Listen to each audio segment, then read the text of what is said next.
it's time to finish up Chapter 7. Now, as we finish up Chapter 7, as always, you'll get 2 days to work on your math test. It's due at the end of that second day. And then throughout the next week, we're going to step out of the book for a short period of time. I've got 4 lessons over integers that I really want to look at before we get into Chapter 8, which is inequalities. But during that week, then you'll have also the time to correct your math test and make them all correct for your final grade. I want to review what we've talked about in all of Chapter 7 before we get into the final lesson. So when it comes to algebra, we know it's algebra because it has letters in it. Those letters are called variables. Our variables can be any of the 26 letters and can go in any order, and I can do any math with a variable. If the variable has a number with it, then that is your coefficient. Your coefficient is the number that goes with a letter or with your variable. I have terms. Doesn't need to be in a box. I'm not sure why it is. But anyway, so I have terms. And terms are anything in a math problem in an expression that is separated by addition and subtraction. So when I have this big long math problem here, then I actually have 3 terms. The times 2 goes with the 10t. So I have one term, which is 3L, another term, which is 5W, and then all of this is a third term because it's separated by subtraction. I have to remember my order of operations. I'm going to ask for several extra presents, absolute value, square root, exponents, and parentheses, from my dear, do all multiplication and division from left to right. Aunt Sally, I finish with all addition and subtraction from left to right. I know that in my exponents, which was our very first lesson in Chapter 7, was that I was going to have a base. I have an exponent, which is that little number in the top right-hand corner. It's called superscript. It tells me how many times to write down that number, and it's always going to be multiplied by itself, however many times it says. So 3 to the 4th power looks like mathematically 3 times 3 times 3 times 3, and then I just type that into my handy-dandy calculator to see what that equals to. And then we've repeated over several lessons that we have to follow our properties. Our properties, once again, are the commutative property, which means that I can put them in any order. They can commute, they can move from one location to another, as long as it's all addition in the problem or all multiplication in the problem. We had our associative property, to associate, to group together, to talk together. So I can associate 8 different ones and do them in different order, as long as, once again, they're all addition or they're all multiplication. My identity property applies to zeros and ones. If I'm going to add and subtract by 0, the number never changes. If I'm going to multiply or divide by 1, the number never changes. And then we had our distributive property, where we can distribute into a factor into each of those numbers inside of parentheses, or I can take that factor out of and distribute out my greatest common factor and end up with whatever's left inside of parentheses. So all of that applies to Chapter 7, Lesson 9, as we are going to work through finding out if expressions are equivalent, equal one to another. So there's going to be math that has to be solved, even though we're not getting to final answers. What does X equal or what does Y equal? So on this example they give you in your book, it says each train on a roller coaster has 10 cars and each car can hold 4 riders. The expression of 10R times 4 can be used to find the greatest number of riders when there are T trains, excuse me, I think it's T, yeah, on the track. Is this expression equivalent to 14t?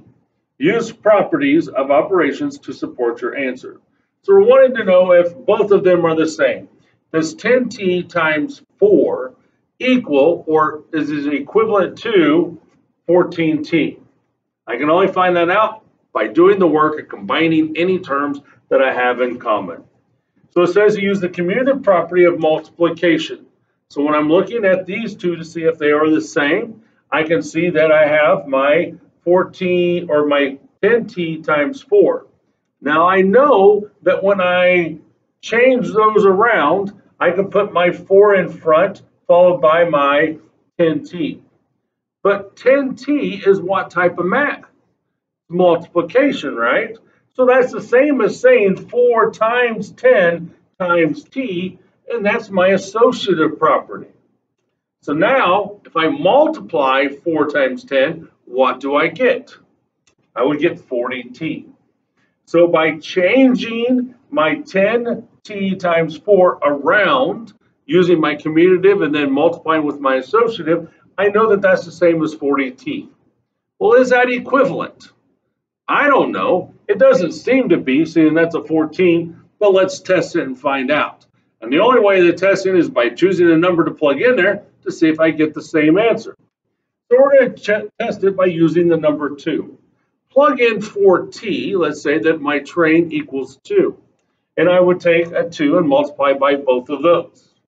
40 times 2 and 14 times 2 doesn't give me the same answer. Well, 40 times 2 is 80 and 14 times 2 is 28, and that's definitely not the same answer, is it? So my answer to the question is not those numbers. The answer to my question is they're not equivalent. My whole lesson is focused on, are these two going to be equivalent or are they not going to be equivalent? And doing the work through our properties is what's going to allow us to do that.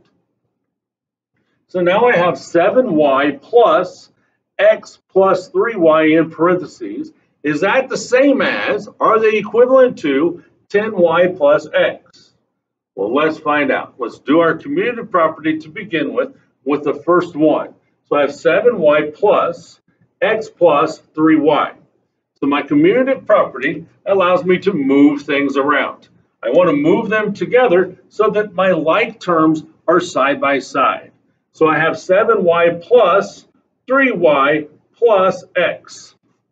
Now when I combine my like terms, my associative property says, well, since they're all addition, I can move my parentheses. It really doesn't matter. It doesn't change what my final answer is going to be. So let's look at grouping 7y and 3y, since they are like terms, and smush those together. What do I get? Well, 7 plus 3 is 10. So I know that I have 10y plus x. Is that the same as this one up here, 10y plus x? It is. So I know that my answer is that those two are equivalent. All right. So what about these two? Are those going to be equivalent? So I have 10 times n plus n, and they wanted to know if it's equivalent to 10m plus n. Well, first thing we're going to do is we're going to use our distributive property on the first expression. I'm going to multiply into each of those pieces of my parentheses. 10 times m is going to be 10m, and 10 times n is going to be 10n. When I put those together side by side, I just get 10m plus 10n. Is that the same as 10m plus n? It's not, is it? Once again, I'm not solving anything, but the expressions, so it says in my blue, it says the first terms of both expressions are the same, but the second terms are different. So when I started out, it seems like I had a 10 and an m and an m, but when I combine those together and work it out, it doesn't equal the same. But it tells me that I can test it out and see for sure. So I'm going to use a 2 for every m, and I'm going to use a 4 for my n's just to try it out to make sure that it is equivalent or isn't equivalent. So when I plug in my m for 2's, then I'm going to have a 2 here, and then my 4 for my n, I'm going to have a 4 there.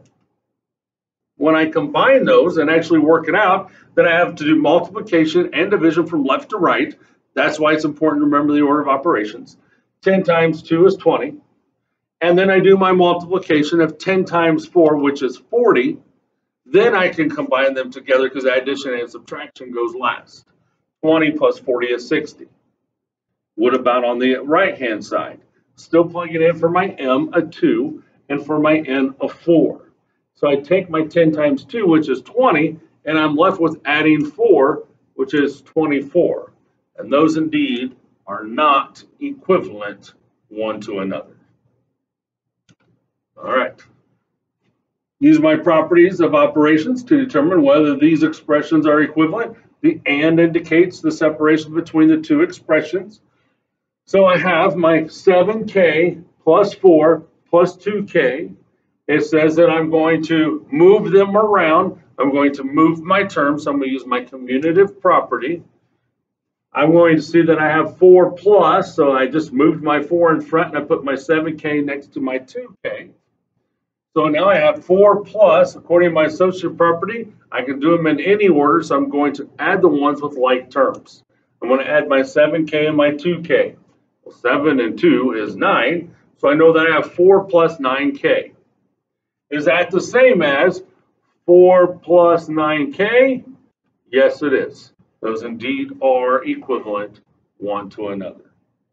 So once again, I have the and. It's going to tell me the ones that I am comparing. I have 9a times 3. Is that the same as 12a?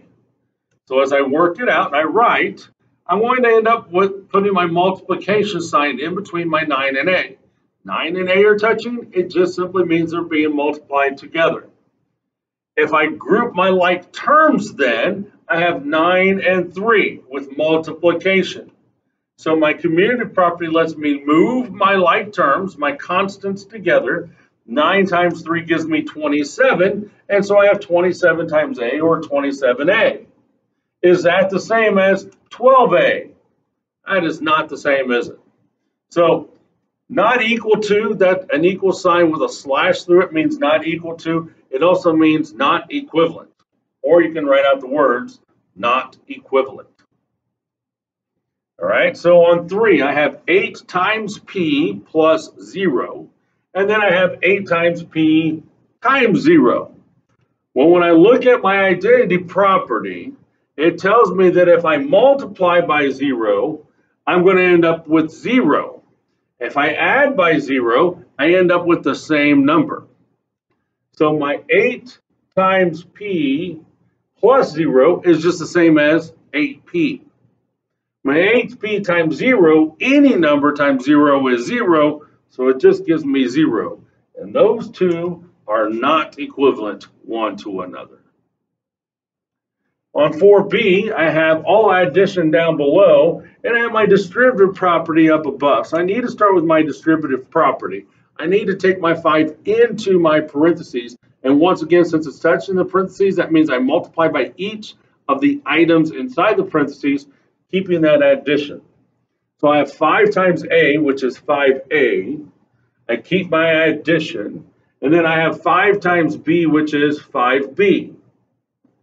Down below, I have all addition. I have 5a plus 2b plus 3b. Well, according to my associative property, I can group the b's together and add those since I have all addition and it doesn't change my values. So if I look at 2b plus 3b, that gives me 5b. Notice I have at the end then 5a plus 5b, and up above I had 5a plus 5b. Those indeed are equivalent one to another. So it's not a hard lesson. It's just proving that they're equivalent or if they're not equivalent. They just give us some long ones that we have to solve, and then sometimes they just give us short ones to compare to. But until I do the math, I don't really know if they're equivalent or not. So I'm going to use my distributive property on this first one. It has 3 times in parentheses v plus 2. So I have to multiply the 3 by each of those things inside my parentheses. Keep the addition sign that's there. So 3 times v is going to give me 3v. 3 times 2 is 6. I keep my addition. And then I bring down the rest of it, which is plus 7v. So now I do my commutative property. I move them around to where my like terms are together. So I'm now going to have 3v plus my 7v plus my 6 at the end. 3 plus 7 gives me 10v plus 6. And since those are multiplying, I know I cannot combine those together.